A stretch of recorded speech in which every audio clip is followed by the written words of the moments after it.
Oh, hi, Dina. Nice to meet you. Nice to make your acquaintance. Well, thank you very much. It's nice to talk to you. I would like to start off by thanking Rosario for for allowing this to happen. She was the one who set this up for me. I know she is absolutely amazing, and she'll be back in a couple days. And so she left us with a lot of work to do. She took care of everything. She's fantastic for 15 years now. Wow, 15 years. Yeah. She's been your go-to gal. Yes, absolutely. Just fantastic. So we're very very happy. Yeah, it's nice to have that. Somebody who knows you that well, right? They know your ins and outs. And all. Exactly. Yes. And so it makes everything a lot easier. Things go smoothly that way. Yes. Well, yeah, you shouldn't have to book your own things, right? Well, no, you know what? It's so many things that go on, during a day and week, and with rehearsals and learning new songs and trying to keep track of everything. Um, it's thank God I have her to do that, and John, so Yes. it's pretty difficult to keep it all going and do everything, especially because we're usually on the road. I'm usually on the road 280 days out of the year. So there's really no Oh, way to keep track of everything and all the interviews when I'm away, because it's not only that we go to do a concert, it's TV and PR and radio before the shows. And so so aside from packing and unpacking and making sure the musicians are there, there's so much work to do. It's not just when somebody goes to see a concert and they see someone get up and sing for an hour or 2 hours. It's not just that. It takes months and weeks and everybody coming together to put on that fantastic show. So we're a team. yeah, certainly. And I've been watching a lot of your previous performances, but because of where we're at as a global pandemic right now, you've been quite creative, and you've taken to Facebook and YouTube, and you're doing your live shows. You just last week, I believe, you had your 47th show. Yes, 47th consecutive show. We haven't missed one Yes. yet. And right now, my husband and I, my handsome husband, John, who's my producer and manager and a lifelong friend and love of my life. And by the way, we met on a blind date on Valentine's Day. And that was over Oh, 30 years ago. So this Valentine's Day show, which will be this coming Friday, I'll be talking about, Valentine's and doing Valentine songs. But, um, so it's here we are. And during this being home, all of my shows were canceled, right? From all over wherever we yes. were. And we thought, well, what are we going to do? And Rosario and John, why don't we do a Facebook Live show? I said, what the heck is that? so, and so we started, and we do it, Anthony, on my iPhone on a tripod. It's absolutely unbelievable that we can touch so many people all over the world, and it's right here at home, and it takes as I say, it's a lot of work, but we have my fabulous let's see, music director, Rick Creevy, and he's in Boca Raton, Florida, and we're here. And then people from all over the world will, make a request. Maybe they'll want to hear "Send Me the Pillow You Dream On." They'll say, "Dina, could you do that song?" Well, having never done it, then we go, "Oh, you know what? I love that song. It was one of my dad's favorite songs." Then we call Rick Creevy, and then Rick Creevy will put down a piano chart for me, send it to me. I'll say, "Oh, okay, that key is okay." And then we go from there. Then I learn the song. He'll put background vocals on it. So it's back and forth. And then doing the show and writing the show, it's a lot of work, but it has kept us connected to, throughout the world. And, happy to say that I'm number 2 on Polestar for live streaming. Who could have figured that? So 14 Yeah. million views. It's remarkable what we can do today. And it's a lot of work, but I'm so happy to do it. And the comments, that people are making, it brings a lot of joy to people, as I say, all over the world who are stuck in their homes or wherever, they're stuck going through all of this. And it's my pleasure and honor to be able to bring some light into people's lives. Well, and it's just a matter of that, right? Like, because we're in such a downtrodden time, Yeah. where we are with what's going on. Yeah. It's nice because I've tuned into some of the shows and I see you'll do a song and then you'll do a joke, but then you open fan mail and you give the thank yous, and you send out those songs to people that have requested them, and I think that's nice. You're validating the fans that have Yes. requested that time. Yes, and it's an honor for me. It's a pleasure. I think last week I was saying happy birthday to Beauchamp. I think is her name. It was her 91st birthday, and Sylvia had called and said, "Would you?" Or sent me an email. It's going to be my mom's 91st birthday, and so then we incorporate that into the show, and it brings the world together. So we're all in this. We're all stuck, wherever we are right now, and so it's something that, my father taught me, was to treat people the way you want to be treated, and to just, as and listen. Here's what my dad would say. Deana, don't be a jerk. Make it so that everybody because he was so cute. He said, "Don't embarrass me." He said, "Get out there, know what you're supposed to do, be on time." And, just sing from your heart, know all the lyrics, so I have a lot of respect for him, and growing up with, amazing, Dean Martin and my uncle Frank Sinatra, my uncle Sammy Davis Jr., and knowing these people and watching them and learning from them through the years, seeing how professional they were. So I've been very, very lucky and blessed. And as I say, I know, it's really, really hard work, but we do it. And it's, when people call me, or, if I do an interview like we're doing with you today, or I'm getting, fan mail and remarks on on Twitter or on Facebook and YouTube and everything,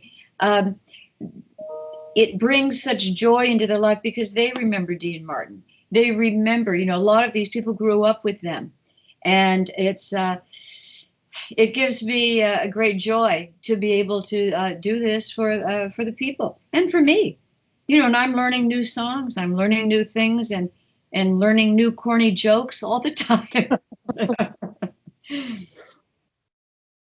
Well, and that's the thing though, but then there's the question that I've asked a few people that have been, in that stratosphere. Your dad's Dean Martin. Yes. How do you maintain that level of what's the word I'm looking at? The modesty, the humbleness, how do you attain that level of just being you, and not being, oh, I'm Dean Martin's daughter, look at me, sort of thing, because you've extended that past just being Dean Martin's daughter. You're continuing on. You've had a bestseller in the New York Times. You've got gold records, sellout shows. That comes with talent. That doesn't come from just being somebody's daughter, right? Yeah, no, you're absolutely right. But I think it all goes back to, I was brought up right, Right. with dad and my mom, and, and so learning what is, and as I say, because I said this before, my dad taught us to treat people the way you want to be treated. We're no more special than anybody else. And that was something that I watched, from my dad, and he was humble. And, he was, my grandfather, Gaetano Cochetti, came over on the boat on Ellis Island, September 11th, 1913, immigrated here and ended up in Steubenville, Ohio, and got married. And he had two sons, my brother, my Uncle Bill, and then my dad. So my grandfather was a barber. My grandmother on my dad's side, she was a seamstress and a fabulous cook. And so it was just Sunday dinners. We were Italian and Irish. My mom's Irish, so there was a lot of food and a lot of laughs. And but just staying down to earth. And my dad always taught me, because he was, he worked hard all of his life, but the whole thing was to work hard. I remember asking him if I could be on his television show. He said, well, you may have to audition. You've got to be good enough to get on there. I'm not just going to put you on. There was something great about my dad. He said, I'm not going to call someone like, we'll say Otto Preminger or Lou Wasserman and ask them to put you in a movie. You go down, you read for them. If you get it, great. If you don't, then study harder. So I was lucky enough to have piano lessons, dance lessons, and I was always in plays at school. So I worked hard, but the whole thing was being raised properly, and just working very, very hard. And for me, to be able to get out there and sing all the songs, the Great American Songbook. I started in country, and then with Girl of the Month Club was my hit record.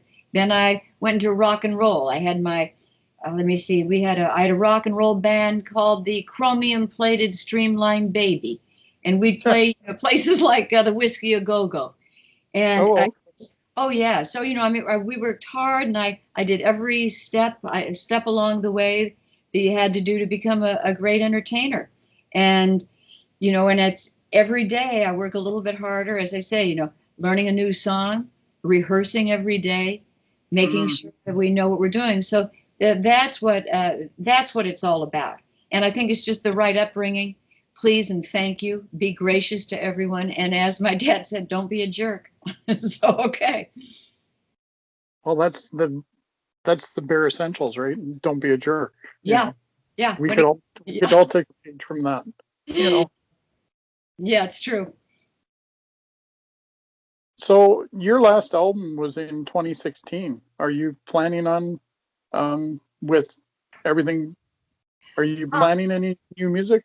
Well, yes. And in fact, I've learned so many new songs during this time, during, being confined here, which has been, that's been a blessing, because I've been able to be home and to learn new songs. As I said, we were on the road 280 days out of the year. So it was really impossible to get to do new things and to venture out. But my Swing Street album was the last one I did. And we did, that was at Capitol Records in Hollywood, which was a thrill. Of course, it's always a thrill to record there because that's where my dad recorded. And, the Beach Boys and the Beatles and Peggy Lee and Bobby Darin and Nat King Cole. So for me to be able to record there, that's an honor.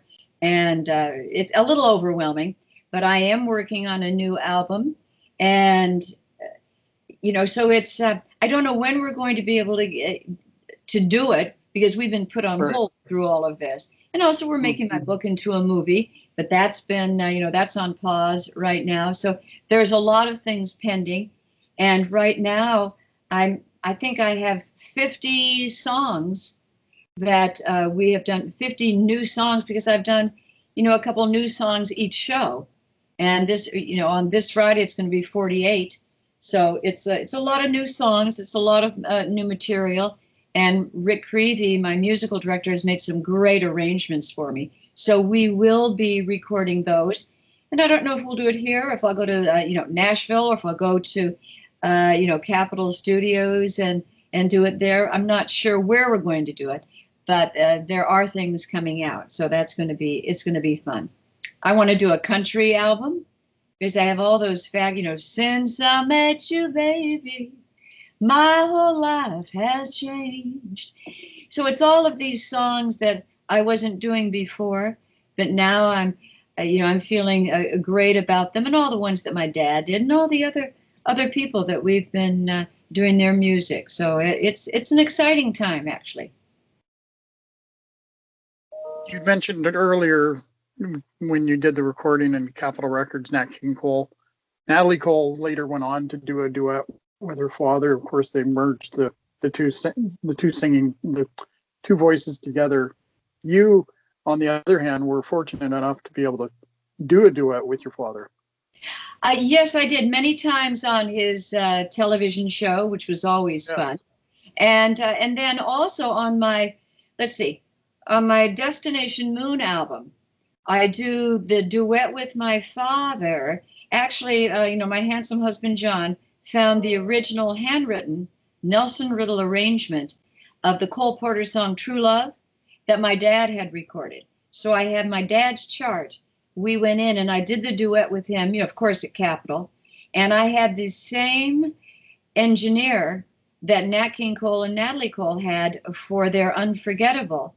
And it's, Al Schmidt. So he's the one that blended our voices together. And it's unbelievable. I mean, the True Love, that I was standing there in, Capitol holding my dad's chart and singing to his voice. It was just, really an overwhelming experience. And I do that in all of my shows. I will have a nice big screen up and I will sing with my dad, and I have a fabulous video, and it's just beautiful. And it's sometimes very tough to get through that song, hearing his voice and singing with him. Yeah. Well, it's a little late in the same, but congratulations on passing the audition to be on his show. Yeah, I did it. You did it.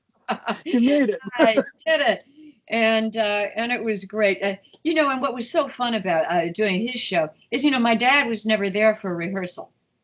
He, when he signed the contract with NBC to do the show, to do the Deana Martin show, he said, "Okay, I'll do it in under one circumstance, that I do not have to go to the rehearsals, that I will record it one day a week, Sunday, after I play golf."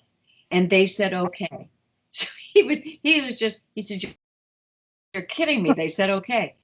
And, so all week we would go down to, NBC, to the Burbank studios, and we would go through all of the songs. We had the Les Brown and his Band of Renown, and we would rehearse. We would do all of our songs and the skits. And maybe it would be, the Mills Brothers who were there, or Peggy Lee, or Ella Fitzgerald. And we were all there rehearsing. And then Lee Hale, who was the musical director there, he was the one who would stand in for my dad. And so he wore a sign on his chest that said Dean. And he would be there, and he would do all the skits with everyone. And if I was singing a duet with my dad, it was Lee Hale, and I would sing with him. And maybe it was, Sid Charisse, who was doing a dance number. He would do the dance number, with her. And then on the day of the show, my dad would come in, about 1:00, run through all the songs, because he knew all of his songs. He knew that. Yeah. Then he would go into his dressing room and, do a run through. He'd come out and he would, do the dress rehearsal, and, he'd do the show. He was just absolutely magical that he could do all of that, go through the skits, do the songs, sing with all of these incredible people, dance with Juliet Prowse, and he was just a remarkable human being. He just did not like to rehearse with, during the week, and I'm glad he didn't, because he taught me. He taught me how to. If you make a mistake when you're up there doing it, he said, "That's okay. Just go on. You don't have to cut, edit it, and do it all over again." As you can tell from my live show that I do, it's live. It's not edited. It's just you see is what you get, and that's what it makes it a lot of fun. And I think that's one of the things that people enjoy about it. I remind them of my dad, which is one of the nicest compliments that I could possibly get. So pertaining to your show, maybe this will be our wrap-up question. Pertaining to your show, do you rehearse prior to going live on Fridays, or do you just kind of take a old page out of Dad's book and just run with it? Oh, it's a little of both. No, well, first, no, we spend a lot of time. In fact, after this interview, and I have one later, I'll go back upstairs and I'll sit down, picking out jokes. and then picking out, the songs. And I come down, I rehearse every day. I mean, I really, it takes a lot of rehearsal to look like I'm not rehearsed. No, because I want to do the, best that I possibly can. And it's just, For sure, when yeah. it is live, it's, it's a little tougher, and you just have to go with what's happening. And it's a little more exciting that way because, when I do a show, I'm out there, I walk on stage, and that's live. And what I miss about being on, out doing a show live with my musicians behind me and the audience in front of me, if I tell a joke and they all laugh, or if I sing a fabulous song and they all applaud, I don't get that here. No. I've got Rosario, laughing, and John, they'll clap, but it's not the same feeling. And, not to have my band with me and the live music, but, John's taking care of all of that, and Rick. So it's a lot of work, as I say, just the three of us right now, the two of us, but Rosario will be back, pretty soon.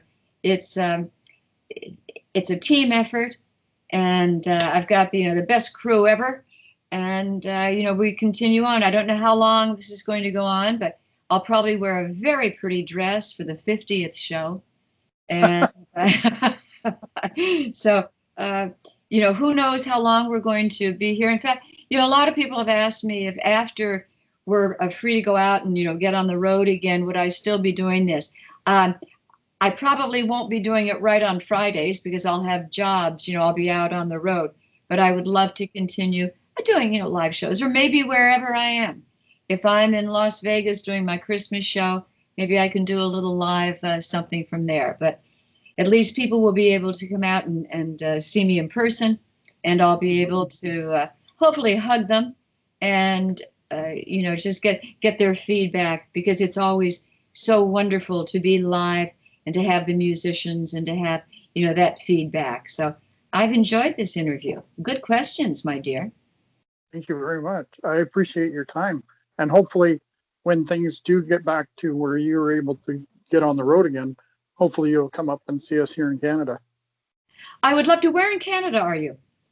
I'm just outside of Vancouver. Just outside of Vancouver. It's beautiful up there. I guess it's a little cold. Yeah, we've got some snow coming this week. Yeah. Well, all right. Well, you stay nice and cozy and warm, and we will definitely come up there. That would be fun. And yeah, and so maybe I'll do a little sippy poo for you on the show on Friday. And thank you for the interview. I would appreciate that. That would be very, very kind of you. Okay. All right, Anthony. Well, thank you very much. And I'm hoping I'll know how to. I'm sorry. What did you say? I sincerely thank you for your time. All right. Well, it was my pleasure, and thank you for making it very comfortable for me. All right. Well, I'll see you on Friday. You bet. Thank you. Bye-bye. Bye.